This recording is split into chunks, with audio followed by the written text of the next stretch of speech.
امام الانبیاء کی امت اس بات کو اچھی طرح سمجھ لے کہ حضرت شعیب علیہ السلام کی قوم کے قصے میں بتایا کہ تجارت سے تمہیں کامیابی نہیں ہوگی، اللہ تعالیٰ کی فرما برداری سے کامیابی ہوگی۔ نوح علیہ السلام کے قصے میں یہ بتایا گیا کہ اکثریت کے ہونے سے تمہیں کامیابی نہیں ہوگی بلکہ تمہیں اللہ کی فرما برداری سے کامیابی ہوگی۔ صالح علیہ السلام کی قوم کے قصے میں سبق یہ دیا گیا کہ عمارات کے اونچا اونچا بنانے سے کامیابی نہیں ہوگی بلکہ اللہ تعالیٰ کی فرما برداری سے کامیاب ہوگی۔ یوسف علیہ السلام کی قصے میں بتایا گیا کہ خزانہ ملنے سے، وزارت ملنے سے تمہیں کامیابی نہیں ہوگی بلکہ اللہ کی فرما برداری سے کامیابی ہوگی۔ موسیٰ علیہ السلام کے قصے میں بتایا گیا کہ فرعون کی بادشاہی سے کچھ نہ بنا، اسی طرح دنیا کے اسباب سے کچھ نہیں بنے گا بلکہ اللہ کی فرما برداری سے ملے گا۔ تو معلوم ہوا کہ قرآن مجید کے یہ سارے قصے ہمیں سبق دے رہے ہیں کہ اسباب سے اس طرح نفی کرو جس طرح پہلے زمانے میں بتوں کی نفی کی جاتی تھی۔ پہلے زمانے میں لات اور منات ان کی نفی کی جاتی تھی شد و مد کے ساتھ، زور کے ساتھ۔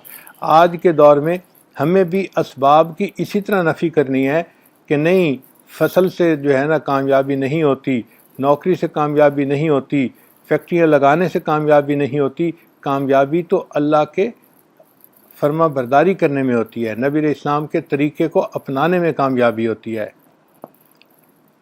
اس لیے ہمیں چاہیے کہ ہم اسباب سے نظریں ہٹائیں اور اپنے اللہ پہ نظریں جمائیں، اسباب سے نظریں ہٹائیں اور اپنے اللہ پہ نظریں جمائیں۔ علامہ اقبال نے کیا خوبصورت شعر کہا، بتوں سے تجھ کو امیدیں خدا سے نا امیدی، بتوں سے تجھ کو امیدیں خدا سے نا امیدی، مجھے بتا تو صحیح اور کافری کیا ہے۔ وہ یہی تو کفر ہے کہ انسان کو بتوں سے امیدیں ہوں اور اللہ سے انسان نا امید ہو جائے۔ آج کل جس کی نوکری لگ جاتی ہے گورنمنٹ کی، وہ بڑا خوش ہوتا ہے کہ جی اب میرے رزق کا مسئلہ حل ہو گیا۔ بھئی اللہ تعالیٰ رزق تو دیں گے ہی صحیح، اگر ہم مدرسے میں پڑھیں گے، قرآن اور حدیث کا علم حاصل کریں گے، پھر بھی ہمیں اللہ ہی کھلائیں گے، سبب اللہ ہی بنائیں گے۔ تو ہمیں اللہ تعالیٰ کی ذات پر یقین رکھنا چاہیے، البتہ سبب کے طور پر ہاتھ پاؤں ہلانے بھی ضروری ہیں۔ اسلاف اپنے بچوں کو ایمان اور یقین سکھایا کرتے تھے تاکہ بچوں کے ذہن میں بچپن ہی سے یہ بات بیٹھ جائے کہ ہمیں پالتا کون ہے؟ اللہ پالتا ہے۔ حضرت خواجہ قطب الدین بختیار کاکی رحمۃ اللہ علیہ کے حالات زندگی میں لکھا ہے کہ جب وہ بچے تھے تو ان کے والدین نے آپس میں فیصلہ کیا کہ ہم اس بچے کو مضبوط ایمان سکھاتے ہیں۔ چنانچہ ایک دن ان کی والدہ نے ان کے لیے روٹی بنائی اور اس کو کسی جگہ چھپا دیا۔ جب بچہ مدرسے سے آیا اس نے کہا کہ امی مجھے بھوک لگی ہے، تو ماں نے کہا بیٹا ہمیں بھی اللہ کھانا دیتا ہے اور تمہیں بھی اللہ کھانا دیتا ہے، ہم بھی اللہ سے مانگتے ہیں تو تم بھی اللہ سے مانگو، اللہ تمہیں دے گا۔ بچے نے کہا امی کیسے مانگوں؟ ماں نے کہا بیٹا مصلی بچھاؤ اور اس کے اوپر بیٹھ کے اللہ سے دعا مانگو، تم دعا مانگو گے اللہ قبول کر لے گا۔ چنانچہ بچے نے مصلی بچھایا اور ننھے منھے ہاتھ اٹھائے اور اللہ سے دعا مانگی، اے اللہ میں ابھی مدرسے سے آیا ہوں، مجھے بھوک لگی ہوئی ہے، میرے امی ابو کو بھی آپ کھانا دیتے ہیں اور مجھے بھی آپ نے دینا ہے، اللہ مجھے دے دیجئے۔ پھر دعا مانگنے کے بعد اس نے کہا کہ امی اب کیا کروں؟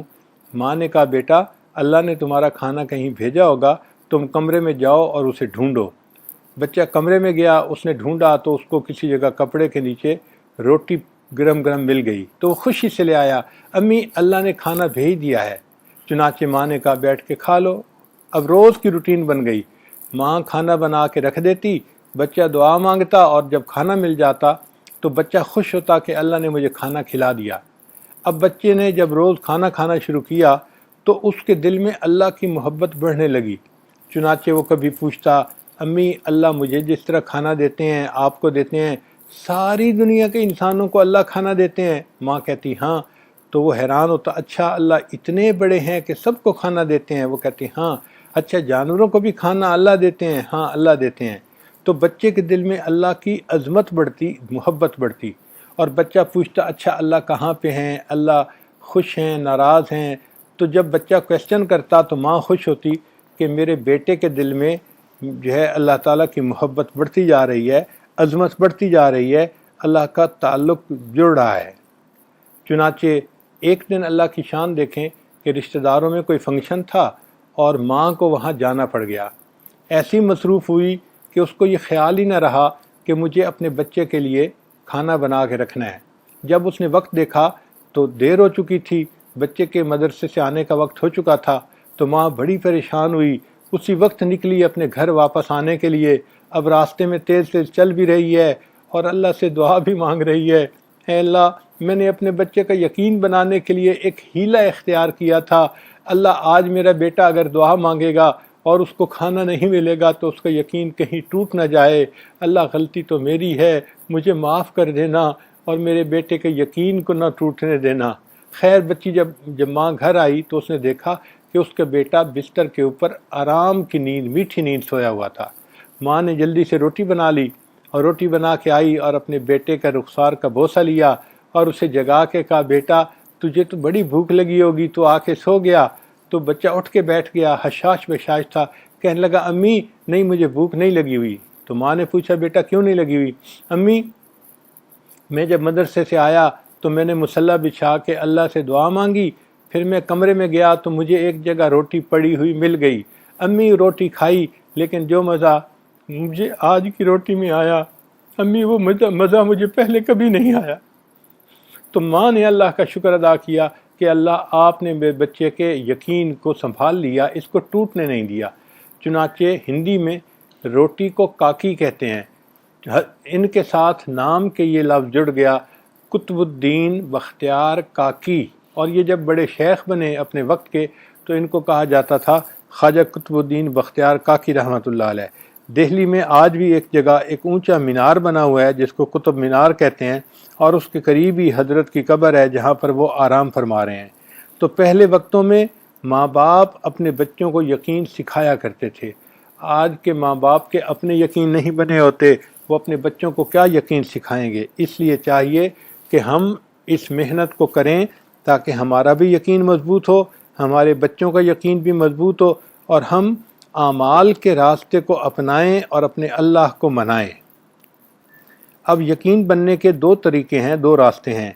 ایک ہے کثرت دعوت، انسان دعوت کثرت سے دے تو اس کا یقین بن جاتا ہے، جیسے صحابہ رضی اللہ تعالیٰ عنہم تھے، وہ کثرت سے دوسروں کو ایمان کی دعوت دیا کرتے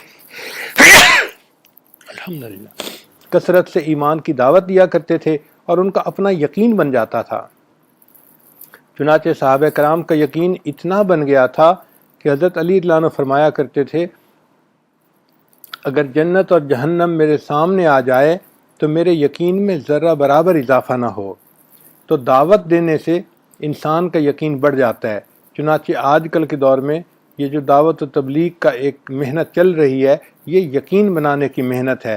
جو بندہ اس راستے میں وقت لگاتا ہے اس کا یقین بنتا ہے، اسباب کی بجائے اس کی نظر مسبب الاسباب کی طرف جاتی ہے اور اس کا ایمان مضبوط ہو جاتا ہے۔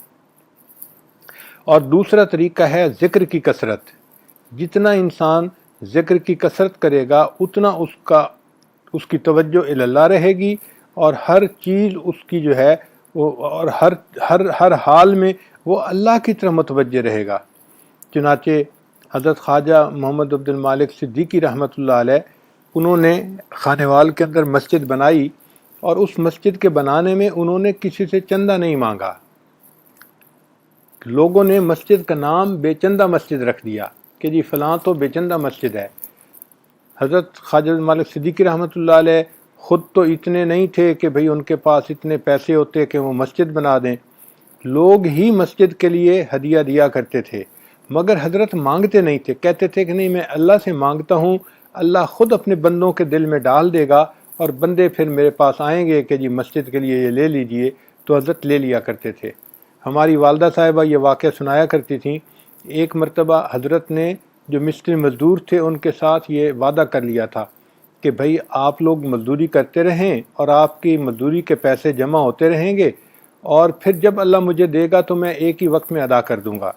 چنانچہ سب میں مستری مزدور روزانہ پیسہ نہیں لیا کرتے تھے، بلکہ وہ کام بھی کیا کرتے تھے اور پھر اللہ سے دعائیں بھی مانگا کرتے تھے۔ حضرت خوش ہوتے تھے، فرماتے تھے پہلے میں اکیلا تھا اللہ سے مانگنے کے لیے، اب میرے ساتھ یہ مصری مزدور بھی شامل ہو گئے، اب ہم کئی اللہ سے مانگنے والے بن گئے، اب اللہ کی مدد آئے گی اور جلدی مسجد بن جائے گی۔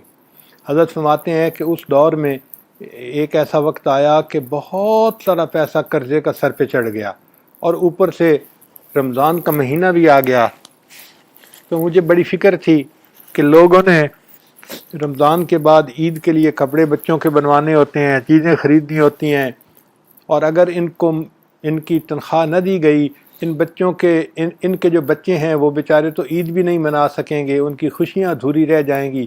میرے دل میں اس کا بڑا غم تھا، لیکن میرے پاس پیسے نہیں تھے کہ میں ان کو دے سکوں، اللہ سے دعائیں مانگتا تھا۔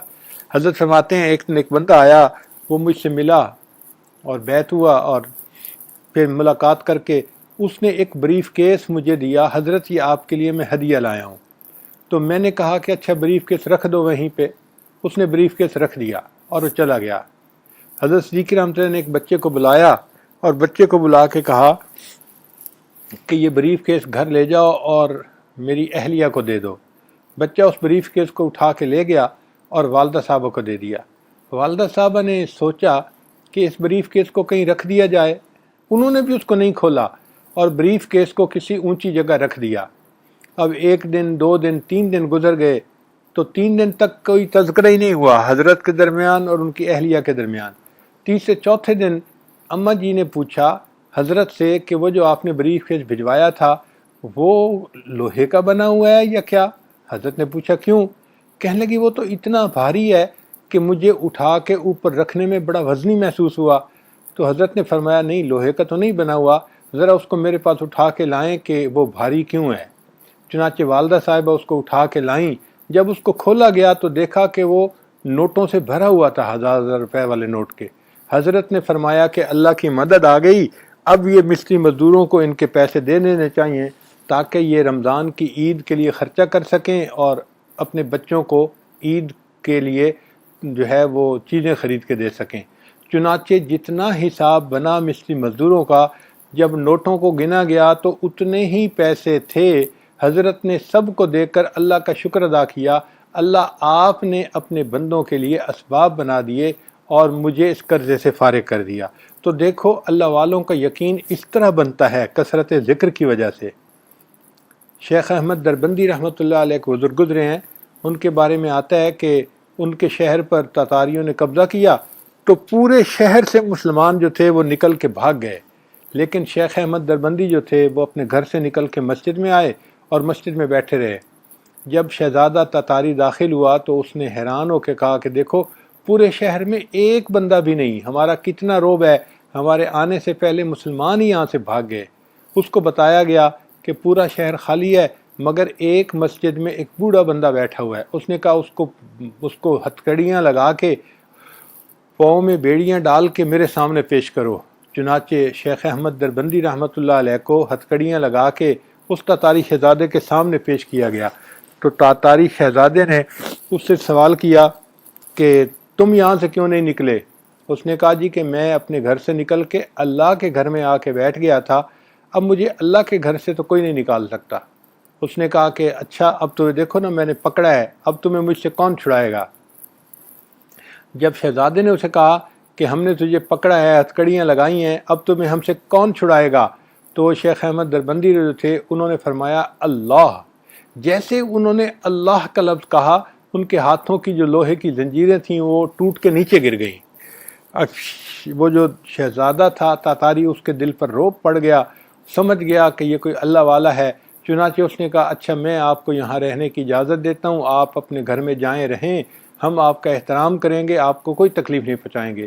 چنانچہ شیخ احمد دربندی رحمۃ اللہ علیہ وہاں پہ رہنے لگ گئے۔ یہ شہزادہ کبھی کبھی حضرت کو ملنے کے لیے رات کے اندھیرے میں آیا کرتا تھا کہ لوگوں کو پتہ نہ چلے، تو حضرت اس کو ایمان پہ لے آئے اور اس کو نیکی کی طرف لے آئے۔ پھر حضرت نے اس کو کہا کہ دیکھو جب تمہیں جو ہے وہ بادشاہت ملے گی تم اس وقت اپنے ایمان کا اعلان کر دینا، ابھی اعلان مت کرو۔ چنانچہ وہ شہزادہ اسی طرح رہا، تقریباً 25-30 سال کے بعد ایک وقت آیا کہ وہ بادشاہ بنا۔ جیسے ہی وہ بادشاہ بنا اس نے اپنے ایمان کا اظہار کر دیا کہ میں بھی مسلمان ہوں، اور یوں جو بادشاہت تھی اللہ نے دوبارہ مسلمانوں کے ہاتھ میں دے دی۔ یہ بادشاہت، یہ تخت و تاج لڑائی سے نہیں ملا، یہ جنگ سے نہیں ملا، بلکہ اللہ نے ایک اللہ والے کے ذریعے سے دوبارہ یہ جو ہے ایمان والوں کو واپس عطا فرما دی بادشاہت بھی۔ علامہ اقبال نے خوبصورت شعر کہا کہ ہے ایاں یورش تاتار کے افسانے سے، ہے ایاں یورش تاتار کے افسانے سے، پاسباں مل گئے کعبے کو صنم خانے سے۔ اللہ نے کعبے کو صنم خانے سے پاسباں دے دیے۔ اللہ چاہتا ہے تو کافروں کو ایمان کی ہدایت دے دیتا ہے اور ان سے اسلام کی مدد کروا دیتا ہے۔ لہٰذا ہمیں اللہ تعالیٰ کی ذات پر پکا یقین رکھنا چاہیے۔ ہمارے پاس یہ بڑی نعمت ہے جس کو ہم ایمان کہتے ہیں، اور ہمیں چاہیے کہ ہم کثرت ذکر کریں تاکہ ہمارے دل میں بھی اللہ کی ذات پہ پورا یقین آ جائے، ہمارا ایمان مضبوط ہو جائے۔ رابعہ بصریہ اللہ کی نیک بندی، ان کا واقعہ بھی ذرا توجہ کے ساتھ سن لیجئے کہ ایک مرتبہ ان کے ہاں کچھ مہمان آ گئے۔ شام کا وقت ہو گیا، گھر میں کچھ کھانے کی چیز بھی نہیں تھی، چنانچہ مغرب کے بعد ایک آدمی نے دروازہ کھٹکھٹایا۔ رابعہ بصریہ نے اپنی خادمہ سے کہا کہ دیکھو کون ہے؟ اس نے کہا کہ ایک بندہ ہے جو روٹیاں لایا ہے۔ رابعہ نے کہا کہ اچھا روٹیاں گنو کتنی ہیں؟ اس نے کہا جی 9 روٹیاں ہیں۔ اس نے کہا اچھا یہ روٹیاں میری نہیں ہیں، کسی اور کی ہیں، اس بندے کو کہو کہ چلا جائے۔ وہ بندہ واپس چلا گیا۔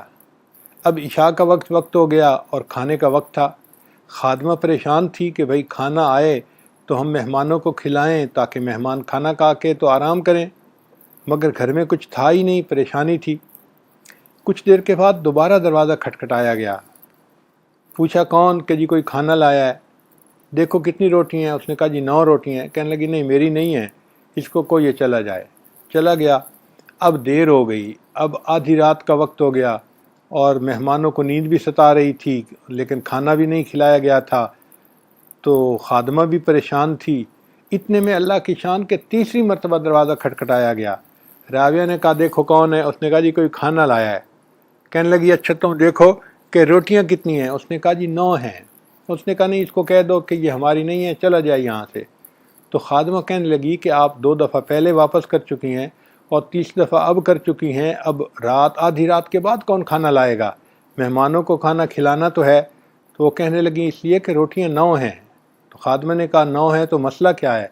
اس نے کہا کہ میں نے آج دن میں ایک فقیر میرے پاس آیا اور اس نے روٹی کا سوال کیا، تو میرے پاس ایک روٹی تھی جو میں نے اس فقیر کو دے دی تھی اللہ کے راستے میں، وہ فقیر چلا گیا تھا۔ اب اللہ کا وعدہ ہے من جاء بالحسنۃ فلہ عشر امثالھا، جو ایک لائے گا نیکی میں 10 کا ثواب دوں گا۔ تو میں نے ایک روٹی اللہ کے راستے میں دی تھی، اب اللہ تعالیٰ نے مجھے اس کے بدلے میں 10 دینی ہیں، تو مجھے تو 10 روٹیاں ملنی چاہیے، یہ 9 روٹیاں کیوں ہیں؟ اس لیے میں واپس کر رہی ہوں۔ جب اس نے کہا کہ یہ 9 روٹیاں کیوں ہیں، میں اس لیے واپس کر رہی ہوں، تو خادمہ نے ہاتھ جوڑ دیے، کہنے لگی جی 10 روٹیاں ہی تھیں، ایک میں نے اپنے لیے الگ کر لی تھی، اس لیے میں آپ کو 9 بتا رہی تھی، ورنہ ٹوٹل 10 روٹیاں ہی تھیں۔ تو دیکھو رابعہ بصریہ گھر میں بیٹھی ہوئی ہے لیکن اللہ کا ذکر کثرت سے کر رہی ہے، اور اس کا ایمان اتنا مضبوط ہو گیا کہ اس کو یقین تھا کہ مجھے ایک کے بدلے میں 10 ملیں گی، اور اللہ نے 10 عطا فرما دیے۔ کتابوں میں لکھا ہے کہ بہلول دانا رحمۃ اللہ علیہ ایک بزرگ تھے، ایک مرتبہ دریا کے کنارے بیٹھے ہوئے چھوٹے چھوٹے گھر بنا رہے تھے ریت کے۔ ہارون رشید نے پوچھا بہلول کیا کر رہے ہو؟ بہلول نے کہا گھر بنا رہا ہوں۔ کیوں؟ کہ جو خریدے گا میں اس کے لیے دعا کروں گا کہ اللہ تعالیٰ اس کے بدلے اس کو جنت میں گھر عطا فرما دے۔ ہارون رشید نے سمجھا ایک مجذوب آدمی ہے جو اپنے حال میں بیٹھا ہوا جنت کے مکانوں کے سودے کر رہا ہے۔ وہ آگے چلا گیا۔ پیچھے ہارون رشید کی بیوی آ رہی تھی، زبیدہ خاتون، اس نے بھی بہلول کو سلام کیا۔ پوچھا بہلول کیا کر رہے ہو؟ بہلول نے کہا کہ مکان بنا رہا ہوں۔ پوچھا کس لیے؟ کہنے لگا کہ جو بندہ خریدے گا میں دعا کروں گا کہ اللہ اس کے بدلے اس کو جنت میں گھر عطا فرما دے۔ اس نے پوچھا کہ مکان کی قیمت کیا ہے؟ تو بہلول نے کہا کہ 1 دینار ہے۔ چنانچہ زبیدہ نے 1 دینار بہلول کو دے دیا اور اپنے لیے دعا کروا لی، چلی گئی تھی۔ اب رات کو جب ہارون رشید سویا تو اس نے دیکھا کہ جنت ہے اور اس کے اندر خوبصورت مکان بنے ہوئے ہیں، کوئی ایسا مکان ہے کہ ایک اینٹ سونے کی، ایک اینٹ چاندی کی، بڑے خوبصورت خوبصورت مکان بنے ہوئے ہیں، اور اس میں ایک سرخ یاقوت کا مکان ہے جو بہت خوبصورت ہے، اور اس کے دروازے کے اوپر زبیدہ کا نام لکھا ہوا ہے۔ جب اس نے اپنی بیوی کا نام لکھا ہوا دیکھا تو ہارون رشید قریب ہوا، جب دروازے پر پہنچا تو وہاں پہ ایک سیکیورٹی گارڈ تھا، اس نے اس کو روکا۔ ہارون رشید نے اس سے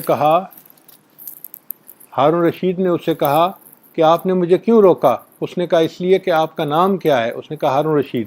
اس نے کہا کہ نہیں، یہ تو زبیدہ کا مکان ہے، اور یہاں پر جس کا مکان ہو وہی اندر جا سکتا ہے، دوسرا بندہ نہیں جا سکتا، وہی بندہ اندر جا سکتا ہے، دوسرا نہیں جا سکتا، آپ جاؤ۔ جب ہارون رشید کو دھکا ملا تو اس کی آنکھ کھل گئی، اور آنکھ کھلنے کے بعد وہ بڑا پریشان تھا کہ یہ مکان تو زبیدہ کا ہے، میرا نہیں ہے۔ ساری رات سوچتا رہا کہ میں تو بادشاہ ہو کے بیوقوف نکلا کہ میں نے موقع ضائع کر دیا، اور میری بیوی مجھ سے زیادہ عقل مند نکلی، اس نے کسی اللہ والے کی دعا لے لی اور اس کو اللہ نے جنت میں گھر دے دیا۔ اب خیر سارا دن وہ اسی طرح پریشان رہا۔ اگلے دن پھر وہ جب کام کو ختم کیا عصر کے وقت تو گھر آیا اور بیوی کو کہا کہ چلو دریا کے کنارے سیر کے لیے چلتے ہیں۔ اب دریا کے کنارے جب سیر کے لیے گیا تو پھر وہاں اس نے دیکھا کہ بہلول ابھی بھی بیٹھا ہوا وہ مکان ہی بنا رہا تھا۔ آج پھر اس نے کہا بہلول کیا کر رہے ہو؟ اس نے کہا مکان بنا رہا ہوں۔ بھائی کس لیے؟ کہ جو مکان خریدے گا میں دعا کروں گا اللہ اس مکان کے بدلے اس کو جنت میں مکان عطا فرما دے۔ تو ہارون رشید نے کہا اچھا اس کی قیمت کیا ہے؟ اس نے کہا پوری دنیا کی بادشاہی۔ تو ہارون رشید حیران ہو گیا، بہلول کل تو 1 دینار کا دے رہے تھے اور آج پوری دنیا کی بادشاہی مانگ رہے ہو، میں پوری دنیا کی بادشاہی دے بھی نہیں سکتا۔ تو بہلول نے کہا کہ بادشاہ سلامت، کل بن دیکھا معاملہ تھا اس لیے قیمت تھوڑی تھی، آج دیکھا ہوا معاملہ ہے اس لیے قیمت زیادہ ہے۔ تو یہی بات ہے، آج بن دیکھے ہم نے آخرت کو مانا ہے اس لیے جنت سستی مل رہی ہے۔ جو بندہ اپنے ایمان کو مضبوط کر لے گا اللہ اس کو جنت عطا فرمائیں گے، ورنہ موت کے وقت تو فرعون نے بھی مان لیا تھا مگر اس کے ماننے کا فائدہ نہیں ہوا تھا۔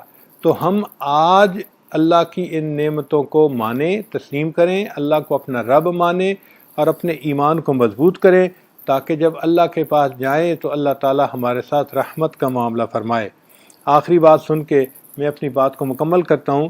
حضرت یوسف علیہ السلام کے زمانے میں قحط تھا تو انہوں نے ایک قانون بنا دیا تھا کہ جو بندہ آئے اس کے گھر کے جتنے لوگ ہوں گے اس کو اتنے ہی گندم کی بوریاں دے دی جائیں گی، اس سے پیسے لے لیے جائیں گے۔ چنانچہ جو ورکر تھے وہ اس قانون کے مطابق لوگوں سے پیسے لیتے تھے اور ان کو گندم تقسیم کرتے تھے۔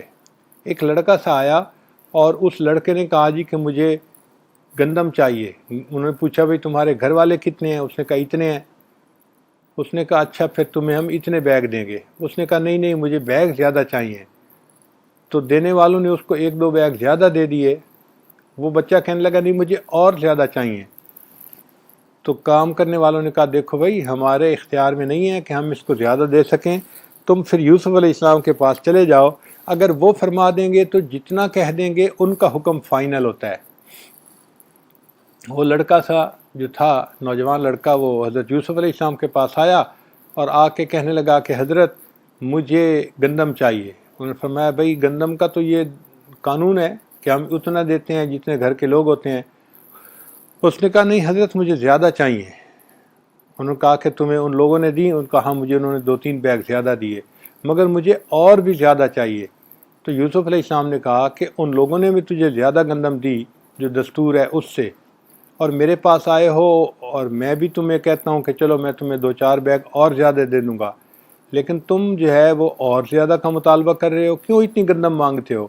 اس نے کہا حضرت آپ مجھے پہچان نہیں رہے، اگر آپ مجھے پہچان لینا کہ میں کون ہوں تو آپ مجھے بہت زیادہ گندم دیں۔ تو یوسف علیہ السلام حیران ہوئے۔ یوسف علیہ السلام نے اس سے پوچھا کہ تم ایسی بات کیوں کر رہے ہو؟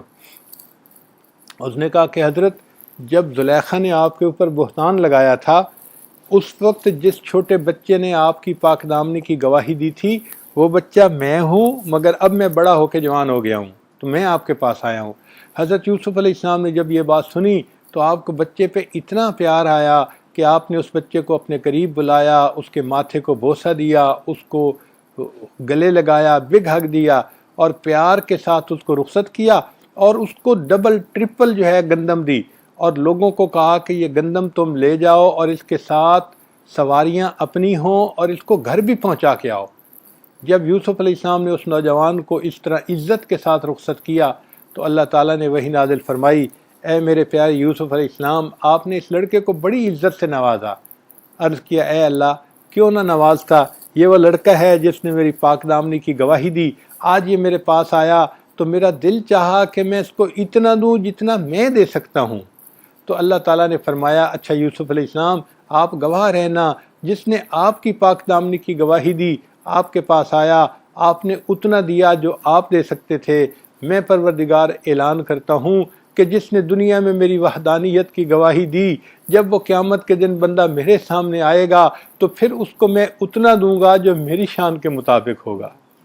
تو اللہ کو ایک ماننا اور اللہ کی ذات پر کامل ایمان رکھنا یہ بڑی نعمت ہے، اس نعمت کی حفاظت کیجئے۔ اللہ تعالی ہم پر رحمت کا معاملہ فرمائے اور ہمیں ایمان کامل کے ساتھ اللہ اس دنیا سے رخصت فرمائے۔ ہم نے اپنے بڑوں سے سنا ہے کہ جو بندہ عام مسلمانوں کی غیبت کرتا ہے وہ فسق و فجور میں ملوث ہو جاتا ہے، اور جو بندہ علماء صلحاء نیکوں کی غیبت کرتا ہے اس کو اللہ تعالیٰ موت کے وقت ایمان سے محروم فرما دیتے ہیں۔ اللہ تعالیٰ ہمیں محرومی سے محفوظ فرمائے اور ایمان کے وقت ساتھ اللہ تعالیٰ اس دنیا سے اپنے وقت پہ لے جائے۔ وآخر دعوانا ان الحمد للہ رب العالمین۔